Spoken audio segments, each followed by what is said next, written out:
ओम शांति। आज की मुरली का सार।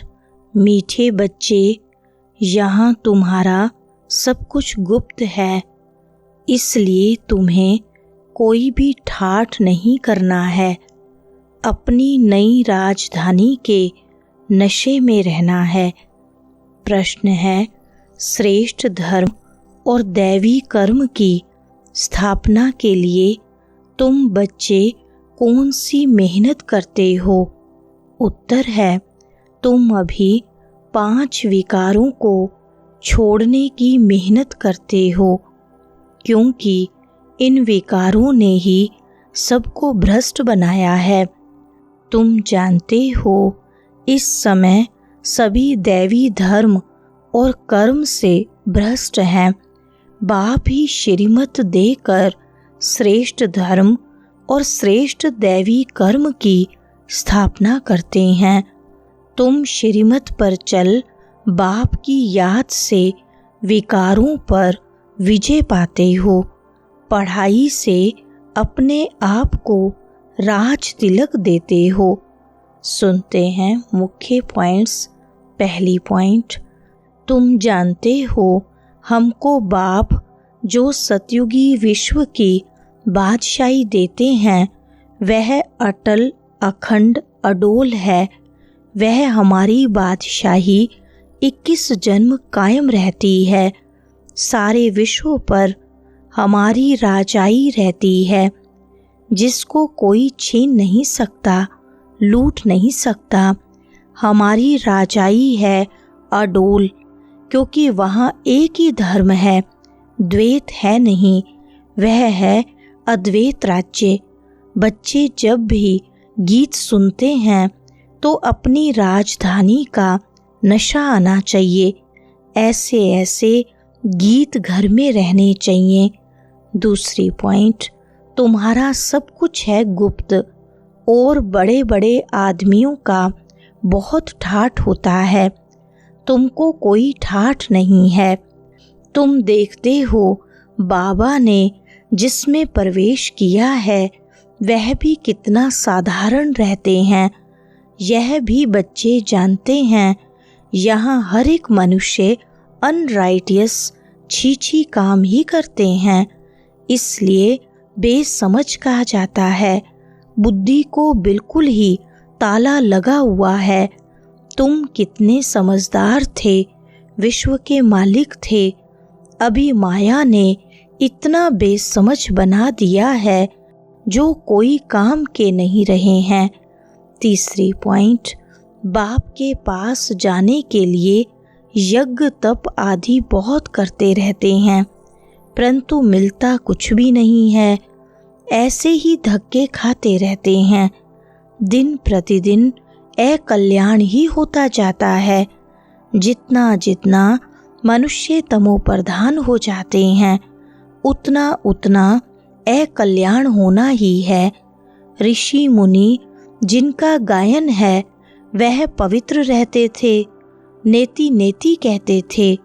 अभी तमोप्रधान बन गए हैं तो कहते हैं शिवोहम तत्त्वम सर्वव्यापी है, तेरे मेरे में सब में है। वो लोग सिर्फ परमात्मा कह देते हैं, परम पिता कभी नहीं कहेंगे। परम पिता उनको फिर सर्वव्यापी कहना यह तो रोंग हो जाता है, इसलिए फिर ईश्वर व परमात्मा कह देते। करके कोई कहते भी हैं तो भी कहने मात्र। चौथी पॉइंट, अभी तुमको समझ आई है।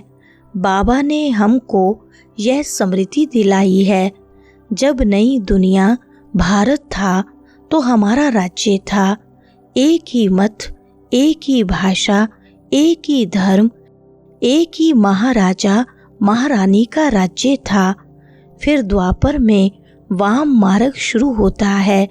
फिर हर एक के कर्मों पर मदार हो जाता है।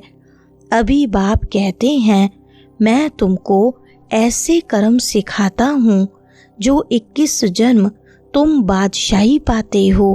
भल वहाँ भी हद का बाप तो मिलता है, परंतु वहाँ यह ज्ञान नहीं रहता कि यह राजाई का वर्षा बेहद के बाप का दिया हुआ है। बड़े ते बड़ा राजा जो सूर्यवंशी पूज्य था वही पुजारी बन जाते हैं। 5वें पॉइंट, 84 जन्मों की कहानी जो बाप सुनाते हैं यह भी भारतवासियों के लिए है, और धर्म वाले तो आते ही बाद में हैं। फिर तो वृद्धि होते होते ढेर के ढेर हो जाते हैं। वैरायटी भिन्न भिन्न धर्म वालों के फीचर्स हर एक बात में भिन्न भिन्न हो जाते हैं। रस्म रिवाज भी भिन्न भिन्न होती है। भक्ति मार्ग के लिए सामग्री भी चाहिए। जैसे बीज छोटा होता है, झाड़ कितना बड़ा है, झाड़ के पत्ते आदि गिनती नहीं कर सकते, वैसे भक्ति का भी विस्तार हो जाता है। ढेर के ढेर शास्त्र बनाते जाते हैं। 6 पॉइंट, भक्ति का प्रभाव भी बहुत है ना, कितनी खूबसूरत है। नाच तमाशा गायन आदि कितना खर्चा करते हैं। अभी बाप कहते हैं मुझ बाप को और वर्षे को याद करो, आदि सनातन अपने धर्म को याद करो। अनेक प्रकार की भक्ति जन्म जन्मांतर तुम करते आए हो।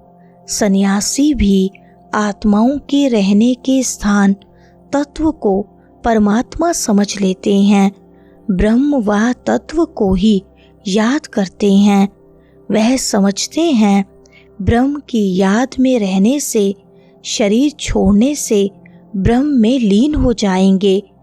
बाप कहते हैं लीन कोई हो नहीं सकते, आत्मा तो अविनाशी है ना, वह लीन कैसे हो सकती।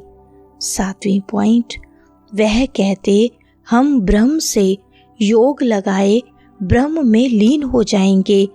ग्रस्त धर्म वाले कहते भगवान किसी न किसी रूप में पतितों को पावन बनाने आएंगे। ऐसे नहीं कि ऊपर से प्रेरणा द्वारा ही सिखलाएंगे। टीचर घर बैठे प्रेरणा करेंगे क्या? प्रेरणा अक्षर है नहीं, प्रेरणा से कोई काम नहीं होता। भल शंकर की प्रेरणा द्वारा विनाश कहा जाता है, परंतु है यह ड्रामा की नूंद। उन्हों को यह मुसल आदि तो बनाने ही हैं, यह सिर्फ महिमा गाई जाती है। कोई भी अपने बड़ों की महिमा नहीं जानते। 8वें पॉइंट, भगवान बाप ही आकर सबकी सद्गति करते हैं, मुक्ति जीवन मुक्ति देते हैं। उनकी याद कभी किससे छूट नहीं सकती। भल पति से कितना भी प्यार हो, फिर भी हे भगवान हे ईश्वर जरूर कहेंगे, क्योंकि वही सर्व का सद्गति दाता है। बाप बैठ समझाते हैं यह सारी रचना है, रचयिता बाप मैं हूँ। सबको सुख देने वाला एक ही बाप ठहरा। भाई भाई को वर्षा नहीं दे सकते, वर्षा हमेशा बाप से मिलता है। तुम सभी बेहद के बच्चों को बेहद का वर्षा देता हूँ, इसलिए ही मुझे याद करते हैं। हे परम पिता क्षमा करो, रहम करो। 9वीं पॉइंट, बाप कहते हैं इस समय यह मनुष्य सृष्टि का झाड़ तमो प्रधान जड़ी भूत हो गया है। आदि सनातन देवी देवता धर्म का फाउंडेशन सारा सड़ गया है, बाकी सब धर्म खड़े हैं। भारत में एक भी अपने को आदि सनातन देवी देवता धर्म का समझता नहीं है। हैं देवता धर्म के, परंतु इस समय यह समझते नहीं हैं हम आदि सनातन देवी देवता धर्म के थे, क्योंकि देवताएं तो पवित्र थे। समझते हैं हम तो पवित्र हैं नहीं, हम अपवित्र पतित अपने को देवता कैसे कहलाएं। यह भी ड्रामा के प्लान अनुसार रस्म पड़ जाती है। हिंदू कहलाने की। 10वीं पॉइंट, आदमशुमारी में भी हिंदू धर्म लिख देते हैं। भल गुजराती होंगे तो भी हिंदू गुजराती कह देंगे। उनसे पूछो तो सही कि हिंदू धर्म कहाँ से आया, तो कोई को पता नहीं है, सिर्फ कह देते हमारा धर्म श्री कृष्ण ने स्थापन किया। कब? द्वापर में। द्वापर से ही यह लोग अपने धर्म को भूल हिंदू कहलाने लगे हैं। अब फिर श्रेष्ठ धर्म, श्रेष्ठ दैवी कर्म की स्थापना हो रही है। इसलिए कहा जाता है, अब इन 5 विकारों को छोड़ते जाओ। यह विकार आधा कल्प से रहे हैं। अब एक जन्म में इनको छोड़ना, इसमें ही मेहनत लगती है। मेहनत बगैर थोड़ी विश्व की बादशाही मिलेगी। बाप को याद करेंगे तभी अपने को और तुम राजाई का तिलक देते हो, अर्थात राजाई के अधिकारी बनते हो। वरदान है, कर्मातीत स्टेज पर स्थित हो, चारों ओर की सेवाओं को हैंडल करने वाले सिद्धि स्वरूप भव। विस्तार है, आगे चलकर चारों ओर की सेवाओं के विस्तार को हैंडल करने के लिए भिन्न भिन्न साधन अपनाने पड़ेंगे, क्योंकि उस समय पत्र व्यवहार या टेलीग्राम, टेलीफोन आदि काम नहीं करेंगे। ऐसे समय पर वायरलेस सेट चाहिए।